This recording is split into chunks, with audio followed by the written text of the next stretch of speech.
এখানে কাস্টমস এর গোডাউনে ভাই গোল্ড চুরি হয়ে যায়। এই হলো আমাদের কাস্টমস।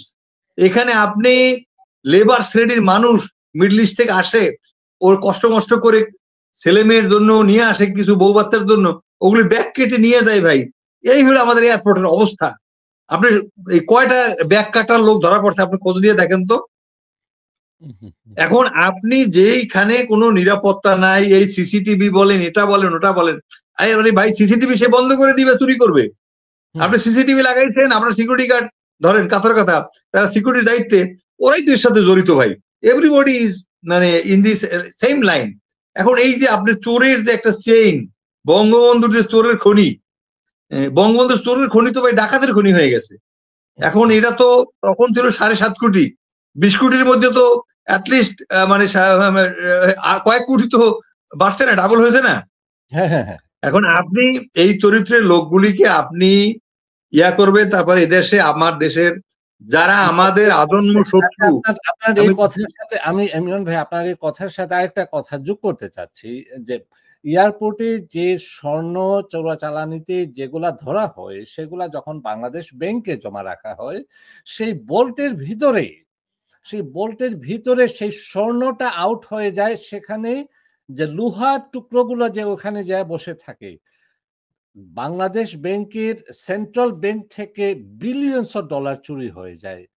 আমরা আর কোথায় আমরা নিজের দেশটাকে আমরা বলতে পারবো যে আই লাভ? আমাদের দেশের জাতীয় সঙ্গীতে দ্বিতীয় কথাটাই হলো যে আমি তোমায় ভালোবাসি। কাকে ভালোবাসি, টাকাকে না দেশ কাকে? এটা বলেন।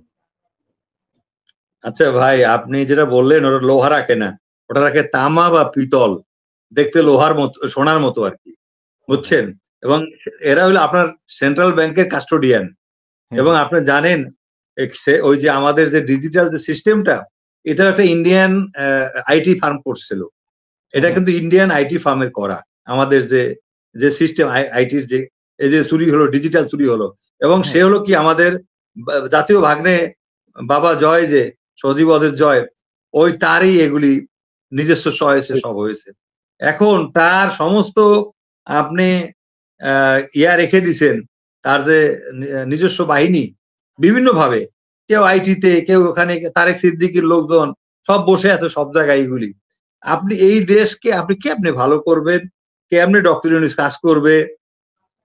ডক্টর ইউনূসকে যদি আমি একটাই দোষ দেই, উনি মানে বুঝতে পারেন যে বাঙালি কি জিনিস, বুঝছেন। উনি কিন্তু রাজনীতিবিদ কি জিনিস এটা উনি বুঝতে পারেনি। একবার বুঝছিল, তো ওনাকে তখন বলছিল আপনি আসেন চিফ অ্যাডভাইজার, উনি কিন্তু মাপ চেয়েছিল, উনি ধরিয়ে দিয়েছিল ওনার ওই যে ফখরুদ্দিন সাহেবকে। তা উনি